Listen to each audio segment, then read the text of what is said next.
जय श्री कृष्णा दोस्तों, कैसे हो। उम्मीद करता हूँ कि आप अच्छे होंगे। आज मैं लेके आ गया हूँ एक नई कहानी, दो टिटहरी का जोड़ा और समुंदर। समुंदर तट के एक भाग में एक टिटहरी का जोड़ा रहता था। अंडे देने से पहले टिटहरी ने अपने पति को किसी सुरक्षित जगह की खोज करने के लिए कहा। टिटहरे ने कहा, यहाँ सभी स्थान पर्याप्त सुरक्षित है, तू चिंता मत कर। टिटहरी, समुद्र में जब ज्वार आता है तो उसकी लहरें मत वाले हाथी को भी खींच कर ले जाती है, इसलिए हमें इन लहरों से दूर कोई स्थान देखना चाहिए।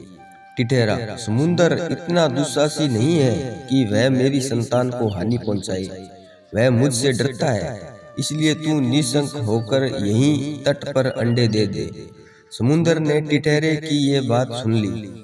उसने सोचा, यह टिटहरा बहुत अभिमानी है। आकाश की ओर टांगे करके भी यह इसलिए सोता है कि इन टांगों पर गिरते हुए आकाश को भी थाम लेगा, इसलिए इसके अभिमान को भंग होना चाहिए। यह सोचकर उसने ज्वार आने पर टिटहरी के अंडों को लहरों में बहा दिया। टिटहरी जब दूसरे दिन आई तो अंडों को बहता देखकर रोती बिलखती टिटहरे से बोली, मूर्ख, मैंने पहले ही कहा था कि समुद्र की लहरें इन्हें बहा ले जाएगी, किंतु तूने अभिमानवश मेरी बात पर ध्यान नहीं दिया। अपने प्रियजनों के कथन पर भी जो कान नहीं देता उसकी दुर्गति होती है। इससे अतिरिक्त बुद्धिमानों में भी वही बुद्धिमान सफल होते हैं जो बिना आई विपत्ति का पहले से ही उपाय सोचते हैं। जिनकी बुद्धि तत्काल अपनी रक्षा का उपाय सोच लेती है, जो होगा सो देखा जाएगा कहने वाले शीघ्र ही नष्ट हो जाते हैं। यह बात सुनकर टिटहरे ने टिटहरी से कहा, मैं युद्ध विषय जैसा मूर्ख और निष्कर्म नहीं हूँ। मेरी बुद्धि का चमत्कार देखती जा। मैं अभी अपनी चोंच से पानी बाहर निकालता हूँ और समुद्र को सुखा देता हूँ। टिटहरी, समुद्र के साथ तेरा वैर तुझे शोभा नहीं देता। इस पर क्रोध करने से क्या लाभ। अपनी शक्ति देखकर हमें किसी से बैर नहीं करना चाहिए, नहीं तो आग में जलने वाले पतंगे जैसे गति होगी। टिटहरा फिर भी अपनी चोंचों से समुद्र को सूखा डालने की डींगे मारता रहा। तब टिटहरी ने फिर उसे मना करते हुए कहा कि जिस समुद्र को गंगा यमुना जैसी सैकड़ों नदियां निरंतर पानी से भर रही है, उसे तू अपनी बूंद भर उठाने वाली चोंचों से कैसे खाली कर देगा। टिटहरा तब भी अपने हट पर तुला रहा। तब टिटहरी ने कहा, यदि तूने समुद्र को सुखाने का हट ही कर लिया है तो अन्य पक्षियों को भी सलाह लेकर काम कर। कई बार छोटे प्राणी मिलकर अपने से बहुत बड़े जीव को भी हरा देते हैं, जैसे चिड़िया, कटफोड़े और मेंढक ने मिलकर हाथी को मार दिया था। टिटहरा, अच्छी बात है, मैं दूसरे पक्षियों की सहायता से समुद्र को सुखाने का यत्न करूंगा। यह कहकर उसने बगुले, सारस, मोर आदि अनेक पक्षियों को बुलाकर अपनी दुख कथा सुनाई। उन्होंने कहा, हम तो अशक हैं, किंतु हमारा मित्र गरुड़ अवश्य इस संबंध में हमारी सहायता कर सकता है।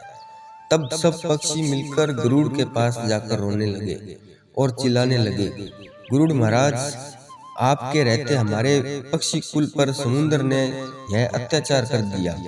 हम इसका बदला चाहते हैं। आज उसने टिटहरी के अंडे नष्ट किए हैं, कल वह दूसरे पक्षियों के अंडे को भा ले जाएगा। इस अत्याचार को रोकथाम होनी चाहिए, अन्यथा संपूर्ण पक्षी कुल नष्ट हो जाएगा। गरुड़ ने पक्षियों का रोना सुनकर उनकी सहायता करने का निश्चय किया। उसी समय उसके पास भगवान विष्णु का दूत आया। उस दूत द्वारा भगवान विष्णु ने उसे सवारी के लिए बुलाया था। गरुड़ ने दूत से क्रोधपूर्वक कहा कि वह विष्णु भगवान को कह दे कि वह दूसरी सवारी का प्रबंध कर ले। दूत ने गरुड़ के क्रोध का कारण पूछा तो गरुड़ ने समुद्र के अत्याचार की कथा सुनाई।